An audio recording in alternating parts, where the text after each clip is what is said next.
After 2 years, we finally get to follow the story of the Mandalorian and Grogu once again. Episode 1 of Season 3 starts off with the armorer forging a helmet for a foundling and presenting it to them in a ritual sort of way, and as a way of inducting him into the Mandalorian creed. However, they are interrupted and attacked by a gargantuan sea creature that closely resembles an alligator. The Mandalorians, including the armorer and Paz Vizsla, attempt to take down the beast with all their weaponry, and despite having an impressive array of weapons, they are unable to defeat the sea monster. It looks as though they are hopeless until Djarin, the Mandalorian himself, arrives and takes out the creature with his modified N1 Naboo starfighter. The scene cuts to the forging room inside the cave the Mandalorians were staying in, and the armorer reminds Din that he is no longer a Mandalorian as he removed his helmet, and willingly to make matters worse. Din mentions redemption and going to the mines of Mandalore to redeem himself as the creed teaches them, and the armorer responds by reminding him that Mandalore, the homeworld of the Mandalorians for those of you unfamiliar, was destroyed by the Empire.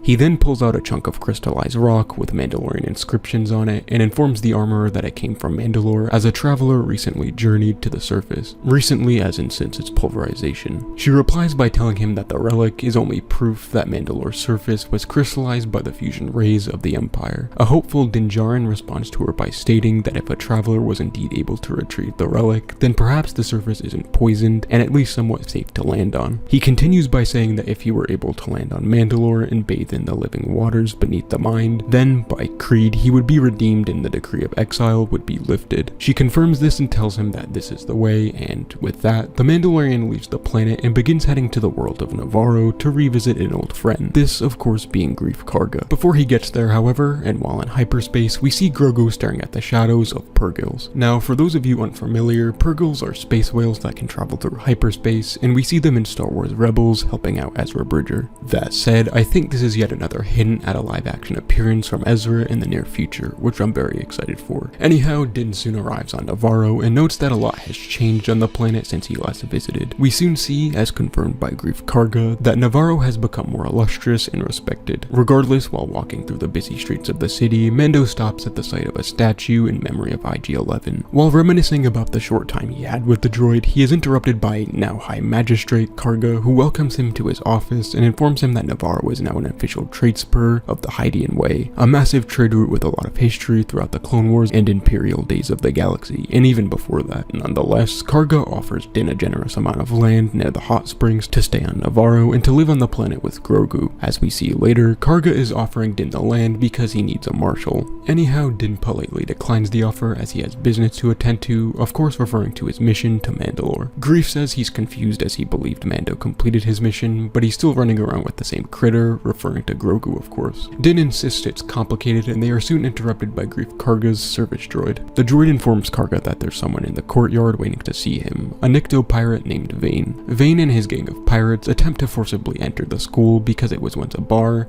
and being the stingy pirates they are, they still consider it a bar. Karga and Din approach them, and Vane offers Karga to have a drink with them. With a firm hand, Greef tells him that the building is now a school and not a bar anymore, and that they should continue their conversation back in his office. They argue about whether it's a school or a bar, and eventually draw their blasters in a classic Western style. Greef outdraws Vane and disarms him as opposed to killing him. He continues by telling Vane that Nevarro is no longer friendly to pirates, as it is now respectable and not to be trifled with. Vane's pirate gang all draw their blasters in a final attempt to get what they want, but Greef and Mando quickly eliminate all of them, all but Vane. Greef orders him to leave the planet immediately, and Mando questions whether or not it was better to kill him or to let him go. As it turns out, Vane would be a problem for Din, as when the Mando departs from the planet, he is attacked by Vane and other starfighters under the order of the pirate king, Gorian Shard. However, before we get to that, and before Din leaves Nevarro, Greef tells the Mandalorian that he is in desperate need of a marshal. Din responds by asking what happened to Marshal Dune, and we're given an in-universe explanation as to what happened to her as a way to write off the actress Gina Carano after the whole drama. Greef says that after Cara Dune brought in Moff Gideon, she was recruited to Special Forces for the New Republic. Nonetheless, Din, once again, politely declines the offer of new marshal as he has pressing matters to attend to, and would ask Karga if it would be possible to repair IG-11, as he needs a trustworthy droid to help him navigate Mandalore. Din would attempt to repair and hotwire IG-11 himself, but to no avail after the droid reverts back to its original programming of hunting down its bounty, that of course being Grogu. They are able to deactivate IG, and Greef tells Mando that there's one more shot at repairing IG-11, and they soon arrive at Babu Frick's workshop, a character we see in The Rise of Skywalker. After the Anzellan Anzelans attempt to fix IG-11, they exclaim that he cannot be repaired as his memory circuit is broken. Mando tells them to put in a new one, but they respond by informing Din that IG unit parts are extremely difficult to find, even on the black market, as the IG units constructed at Halawan Laboratories destroyed any and all information on themselves, and not to mention Boba destroying IG-88 on Bespin. Now, this is mostly Legends content, and if you guys want, I can make a video on IG units in the future. Regardless, the IG parts are almost non-existent, even in canon, therefore, the Anzelans continue to insist that IG-11 is non-repairable, and that Din should just buy a new droid. Mando asks if he were able to get a new part, would they be able to fix it, to which they respond by confirming Din's theory. Now, I think this will be the primary focus of next week's episode, as without the droid, Din doesn't seem to be too enthralled to go to Mandalore just yet. As Din departs from Nevarro, he teaches Grogu that being a Mandalorian isn't just about knowing how to fight, but also about knowing how to navigate the galaxy. He begins showing him the controls of the ship, but as I mentioned earlier, he is ambushed by Vane and his pirate gang on the order of Gorian Shard. Mando begins gradually and systematically eliminating all the fighters, and eventually gets stopped after Gorian's battleship acquires a target lock on Din's N1 starfighter. Shard orders the Mandalorian to stop where he is, and that if he were to surrender his ship, then he would be allowed to go free. Mando tells Grogu to never trust a pirate, and with that, uses his sonic thrusters to escape the clutches of the pirate lord. The episode ends when Din travels to the planet Kalevala and arrives at Bo-Katan's Mandalorian castle. As he confronts Bo-Katan, he exclaims that he is there to join her in her mission to retake Mandalore. To his surprise, she tells him that there is nothing left to join, and that when she returned without having the darksaber in her possession, her forces melted away. She asks him if he still has the saber, to which he replies by stating that he does. She continues by telling him that he should lead the Mandalorian forces to retake their homeworld, and in a somewhat bitter tone, tells him that if he waves around the saber, her forces will do whatever he says. After he questions what happened to her plans to retake Mandalore, she tells him that his cult of Mandalorians, referring to the Death Watch, left Mandalore to rot long before the Great Purge and the Empire's destruction of the planet. Finally, she tells him to go home, to which he asserts that he is going to Mandalore to bathe in the living waters beneath the mines, to regain his status within his creed, and to be forgiven for his transgressions. She calls him a fool and declares that the supposed magic in the living waters beneath the mines is all superstition. Finally, to rid herself of his presence, she tells him that the mines are under the Civic Center in the city of Sundari, the capital of Mandalore, where we saw Duchess Satine, Bo-Katan's sister, sit upon her throne until she was killed by Maul, and her city was taken over by the Death Watch, and eventually destroyed by the Empire during the Great Purge. I plan on making a video on the history of Mandalore in the future, so look out for that if you're interested. However, before I end the video, I want to mention that it's a little strange that we didn't get to witness the Darksaber at all the entire episode, and also that I think we're going to see Sabine Wren very soon. Anyhow, I hope you all enjoyed the breakdown, and with that,